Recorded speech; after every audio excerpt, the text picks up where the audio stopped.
Dicen que la noche esconde secretos, que en la oscuridad hay sombras que se mueven, silenciosas, esperando el momento perfecto para atacar. La noche es su aliada, su refugio y su arma. En Washington, D.C., entre los años 1971 y 1972, un asesino sin rostro aprovechó la penumbra para sembrar el terror. Sus víctimas eran jóvenes afroamericanas, mujeres inocentes que nunca imaginaron que aquella noche sería la última de sus vidas.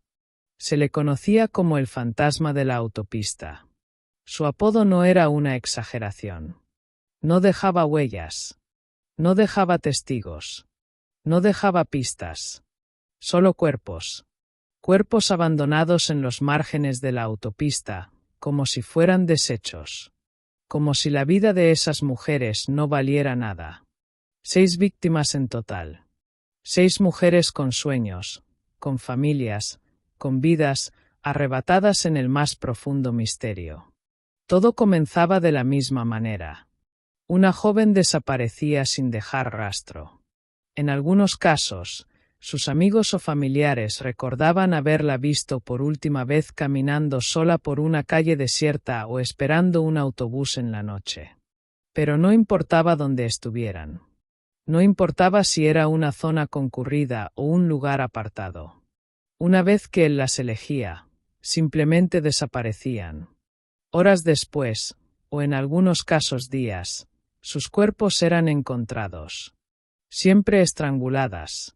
Siempre en un área cercana a la autopista. Sin señales de abuso, sin evidencia de una lucha, sin testigos que pudieran decir qué había sucedido. Era como si las víctimas hubieran sido absorbidas por la nada y luego, sin explicación alguna, regresadas a este mundo, pero sin vida. Uno de los casos más aterradores fue el de Brenda Faye Crackit, una niña de apenas 10 años. Un día, salió de su casa para hacer un recado, y nunca volvió. Horas después, su madre recibió una llamada. Era Brenda. Estaba llorando. Dijo que un hombre la tenía y que la iba a llevar de regreso a casa. Pero algo en su voz sonaba extraño, como si alguien estuviera obligándola a decirlo. Luego la llamada se cortó.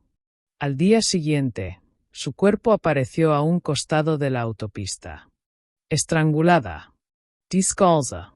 Con el mismo patrón que las demás víctimas. La policía estaba desconcertada. La comunidad estaba aterrada. ¿Quién estaba detrás de estos asesinatos?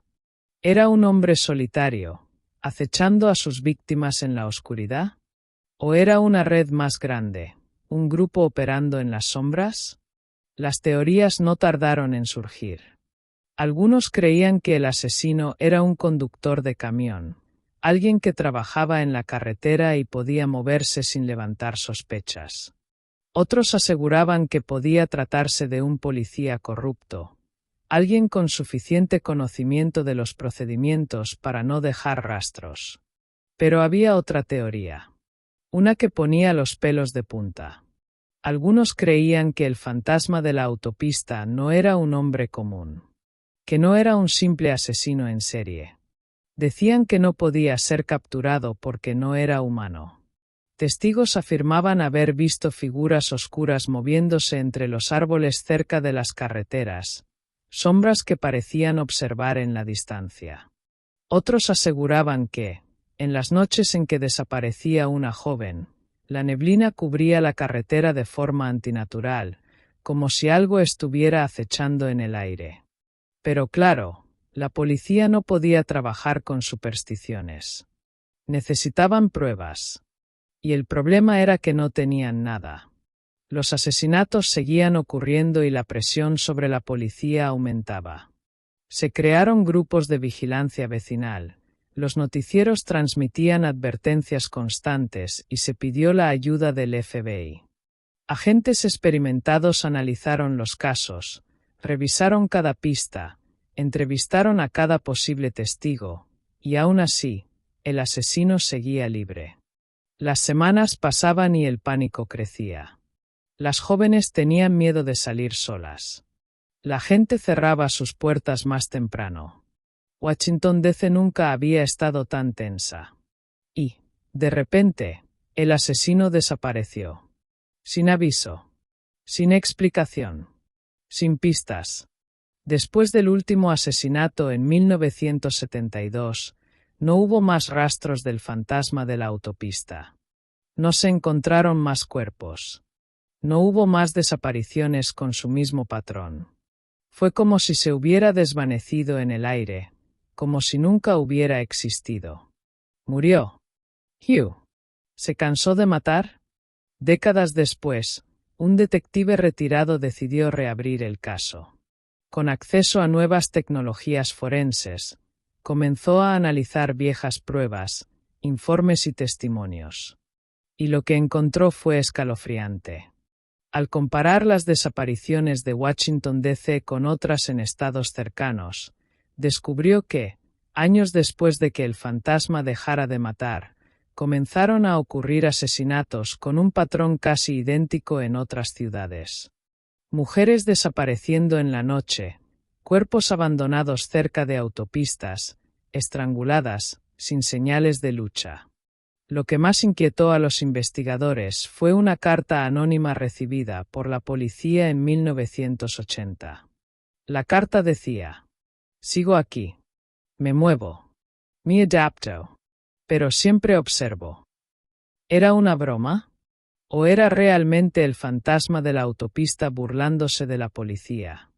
Algunos criminólogos creen que el asesino simplemente dejó de matar porque sintió que la presión policial era demasiada. Otros piensan que pudo haber sido arrestado por otro crimen menor, sin que nadie se diera cuenta de su verdadera identidad. Y luego está la teoría más aterradora, la de que nunca se detuvo. Que siguió acechando, pero cambiando su modus operandi lo suficiente para no ser detectado. Lo cierto es que este caso nunca fue resuelto. Nunca hubo una confesión, nunca se encontró un culpable, nunca hubo justicia para las 6 mujeres que perdieron la vida en aquellas noches aterradoras. Y hoy, más de 50 años después, el fantasma de la autopista sigue siendo uno de los mayores enigmas de la historia criminal de Estados Unidos. Así que la próxima vez que conduzcas por una carretera solitaria en la noche, fíjate bien en tu retrovisor. Asegúrate de que estás solo. Porque, si sientes que algo te está observando desde la oscuridad, tal vez no sea solo tu imaginación.